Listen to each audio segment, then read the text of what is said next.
যুক্তরাষ্ট্র যেভাবে আমেরিকা হয়ে উঠছে বা তার যে প্রবণতা সেটা আমরা গেল পর্বেই দেখলাম আসলে। আমাদের মূল প্রশ্নটি আসলে যেখানে ঘুরপাক খায়, যুক্তরাষ্ট্র তো আমেরিকা হয়ে উঠছে বা যুক্তরাষ্ট্র আমেরিকা হওয়ার সকল প্রবণতা দেখিয়েছে। প্রশ্ন হচ্ছে, যুক্তরাষ্ট্র কেন আমেরিকা হতে চায়? তার আকাঙ্ক্ষাটা ঠিক কোন জায়গায়? একটা তো আছে যে উপনিবেশবাদী প্রবণতা বা ইত্যাদি ইত্যাদি, আমরা সেই জায়গাটি আসলে খতিয়ে দেখব, প্রশ্নটির মীমাংসা করার এক ধরনের চেষ্টা করব বা সেই যাত্রাটি আমরা করব। ভূরাজনীতির খেল পর্ব ৪-এ স্বাগত।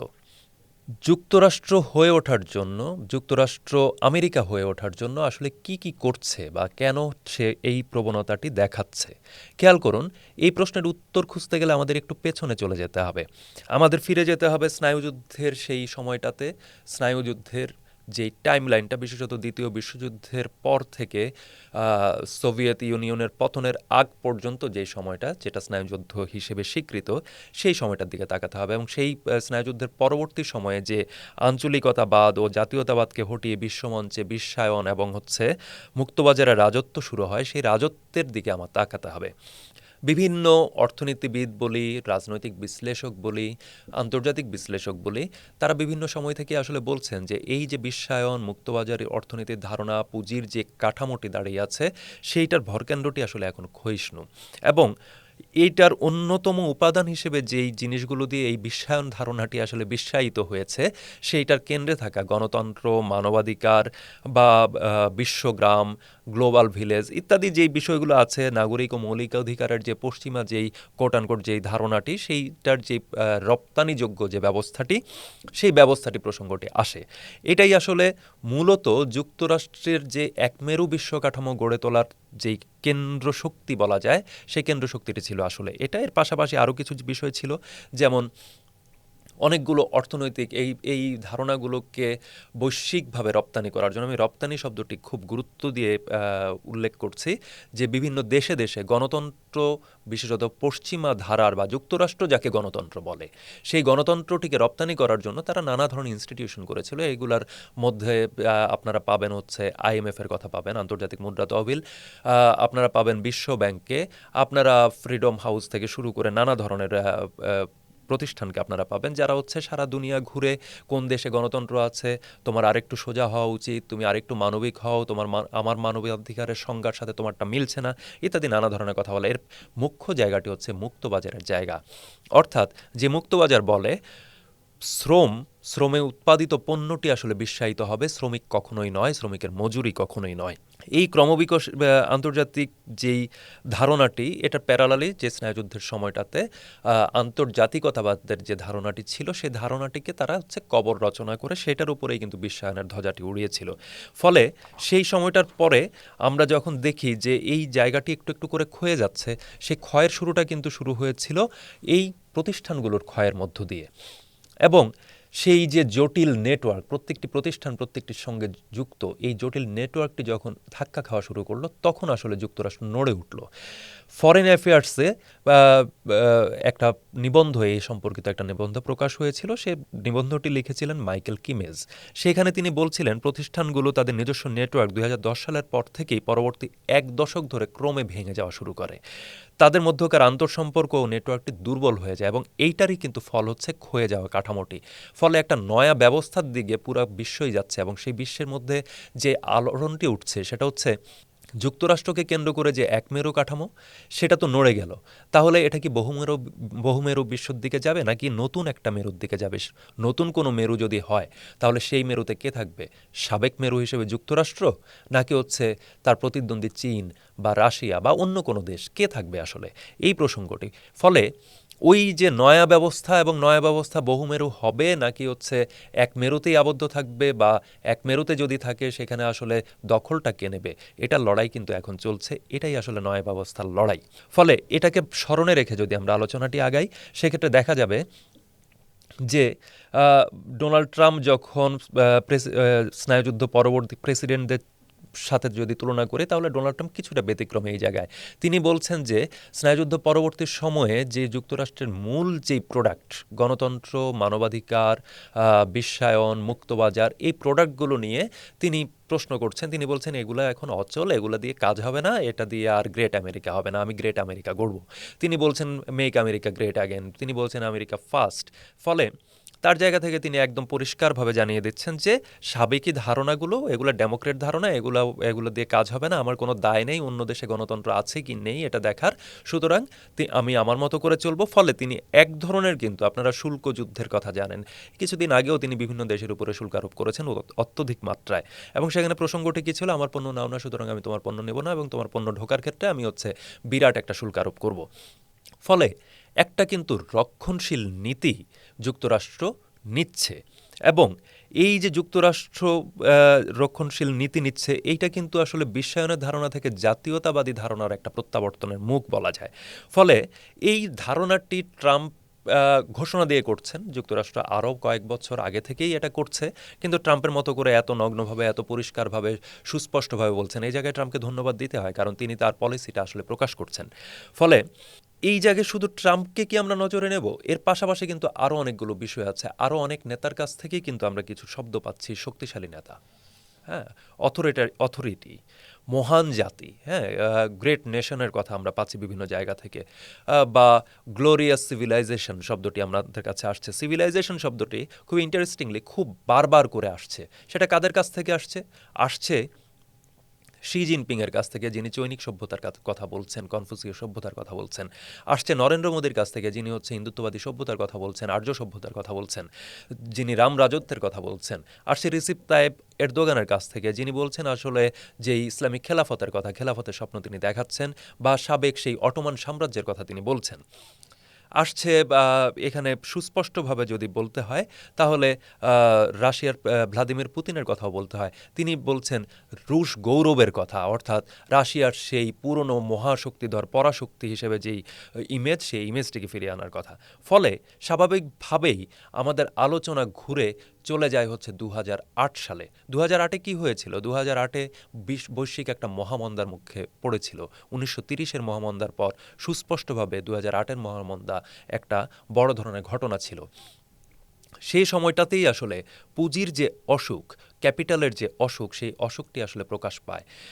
যেই মুক্তবাজারের কথা, বাজারে কোনো নিয়ন্ত্রণ থাকবে না, যে ভাষ্যটি সামনে এসেছিল, সেই ভাষ্যটি চ্যালেঞ্জের মুখে পড়ে। এবং সেই সময়টাতে দেখা গেল চীনের নেতৃত্বে বা রাশিয়ার নেতৃত্বে তখন ব্রিক গঠিত হচ্ছে। কারা এরা? ব্রাজিল, রাশিয়া, ইন্ডিয়া এবং চায়না। ব্রিক গঠিত হচ্ছে, যেটা ঠিক পরপর এর সাথে যখন দক্ষিণ আফ্রিকা যুক্ত হয়, সেটাই বর্তমান ব্রিক্স। ফলে এই যে 2009 সালে ব্রিক্স গঠিত হচ্ছে, বা তারপরে তারা নিউ ডেভেলপমেন্ট ব্যাংক এনডিবি গঠন করছে, এই ধরনের নানা ধরনের মুদ্রার রাজনীতির খেলা চলছে, সেই সময়টা খুবই গুরুত্বপূর্ণ, এবং সেই সময়টাতে পৃথিবীতে আরেকটা ওলটপালট কিন্তু হচ্ছে। খেয়াল করুন, মাইকেল কিমেজের কথা আমরা বললাম, ফরেন অ্যাফেয়ার্সে তিনি লিখেছিলেন একটা নিবন্ধে, সেখানে তিনি বলছেন যে সুস্পষ্টভাবে তিনি সাল যদি উল্লেখ করেন, সেই সালটি উনি বলেছেন 2012 সাল। সেই সময় ভ্লাদিমির পুতিন প্রধানমন্ত্রীর দায়িত্ব নেয়ার যে প্রাথমিক পরীক্ষা, সে পরীক্ষা সম্পন্ন করে পুনরায় প্রেসিডেন্ট হন। এর 2 বছর পরে 2014 সালে চীনি প্রেসিডেন্ট হন শি জিনপিং। সেই বছরই ভারতের মসনদে আসেন নরেন্দ্র মোদী। সেই বছরই কাছাকাছি সময়ে আসেন তুরস্কে রিসেপ তাইপ এরদোগান। এবং সেই সময় থেকে কিন্তু এই ঘটনাগুলো ঘটা শুরু করলো। আপনারা 2008-এর মহামন্দার পরপরের ঘটনাগুলো, অর্থাৎ 2010 থেকে এই 2014 বা বর্তমান সময় পর্যন্ত যদি আপনারা টাইমলাইনটি টানেন, আপনারা দেখবেন মধ্যপ্রাচ্য উত্তাল হয়ে উঠেছে। সেই মধ্যপ্রাচ্যে একের পর এক দেশের শাসকের পতন ঘটছে, কিন্তু যুক্তরাষ্ট্রের মিত্ররা কিন্তু রয়ে যাচ্ছে ঠিকঠাক। তো এই যে সময়টা, এই সময়টাকে যদি আলাদাভাবে চিহ্নায়ন করতে হয়, খেয়াল করতে হবে যে সেই পরিস্থিতিতে উদীয়মান অর্থনীতির 4 দেশ মিলে যে ব্রিক গঠন করলো, তারা যেই কাঠামোটি বলল, তারা নতুন একটা কারেন্সির কথা বলল, একটা মুদ্রার কথা বলল। এবং স্বাভাবিকভাবেই নতুন মুদ্রা যদি আসে, বৈশ্বিক লেনদেনের ক্ষেত্র হিসেবে, মাধ্যম হিসেবে যদি আসে, তাহলে সেটা কাকে চ্যালেঞ্জ জানাবে? ডলারকে চ্যালেঞ্জ জানাবে বৈশ্বিক মুদ্রা হিসেবে। এবং সেই ডলারকে চ্যালেঞ্জ জানালে সেটা যুক্তরাষ্ট্র কেন সহ্য করবে? কারণ যুক্তরাষ্ট্রের যেই আধিপত্য, সেই আধিপত্যের একটা অন্যতম অস্ত্র হচ্ছে ডলার। বিশ্বের মোট রিজার্ভের 60-65% এখনও ডলারে মজুত হয়। ফলে এই ডলারের শক্তি ভয়াবহ পর্যায়ে, এটা যদি কোনোভাবে ক্ষয় হয় যুক্তরাষ্ট্রের ক্ষয় হবে বলে স্বাভাবিক একটা অনুমান বা স্বাভাবিক একটা ভাষ্য খুব স্বাভাবিকভাবেই সামনে আসে। ফলে যখন ব্রিক্সের সদস্য রাষ্ট্রগুলো অপরাপর কিছু দেশের সাথে, মধ্যপ্রাচ্যের অনেকগুলো দেশের সাথে তারা বৈঠক করেছে, যাদের অনেকে তেল সমৃদ্ধ ছিল, এর মধ্যে দেখা গেছে আফ্রিকার কয়েকটি দেশ ছিল, এদের সাথে বসে যখন তারা বলল যে একটা বৈচিত্র্যপূর্ণ, স্থিতিশীল এবং অনুমানযোগ্য, যেটার নিয়ন্ত্রণ আসলে কোনো একটি দেশেরও হাতে থাকবে না, সেরকম একটা মুদ্রা বৈশ্বিক মানচিত্রে এখন খুবই প্রয়োজন, এবং সেটার জন্য তারা একটা বৃহত্তর ঐক্য প্রতিষ্ঠার জন্য বসলো পরপর বৈঠকে। তারপরই আমরা দেখলাম মধ্যপ্রাচ্য ওলটপালট হয়ে গেল, এবং সেখানে দেখলাম এমন কিছু শাসকের পতন হলো যারা ওই বৈঠকগুলোতে ছিলেন। তারা কারা? হোসনি মোবারক ছিলেন, গাদ্দাফি ছিলেন, বেন আলীরা ছিলেন।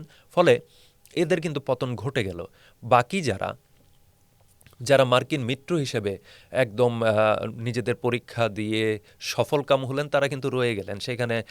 সৌদি বাদশাহ বলেন বা হচ্ছে কাতার বলেন, এই ধরনের যে আরব আমিরাত বলেন, সেই দেশগুলো রয়ে গেল। এই মার্কিন মিত্ররা রেহাই পেল, এবং জনতার অসন্তোষ কিন্তু সেখানে কম ছিল না, কিন্তু তবুও তারা রেহাই পেল। এই জায়গাটাতে দ্বিতীয় যে জায়গাটা, এটা প্রতিরোধের মুখে পড়লো কোথায় গিয়ে? দক্ষিণ আমেরিকায় গিয়ে, কিউবাতে ফিদেল কাস্ট্রো, ভেনেজুয়েলাতে হুগো শাভেজ। হুগো শাভেজের কথা মনে আছে কি? হুগো শাভেজ ছিলেন সেই সময়ের বৈশ্বিক যেই খেলা, সেই খেলার মধ্যে, ভূরাজনৈতিক খেলার মধ্যে যুক্তরাষ্ট্র বিরোধী যেই অংশ, সেখানকার সবচেয়ে জোরালো স্বরগুলোর একটি। তিনি ভেনেজুয়েলার তেল সম্পদ বা তার যেই ভৌগোলিক অবস্থান, সেটাকে কাজে লাগিয়ে এবং নিজের ক্যারিশমাকে কাজে লাগিয়ে প্রচুর বন্ধু তৈরি করলেন, প্রচুর আঞ্চলিক ফোরাম তৈরি করলেন দক্ষিণ আমেরিকার দেশ নিয়ে। কখনো সেটার সাথে ওপেককে তিনি সম্পৃক্ত করলেন, ওপেককে শক্তিশালী করলেন। এটার ফলে ভেনেজুয়েলাতে গিয়ে যুক্তরাষ্ট্র এক ধরনের বাধার মুখে পড়ল।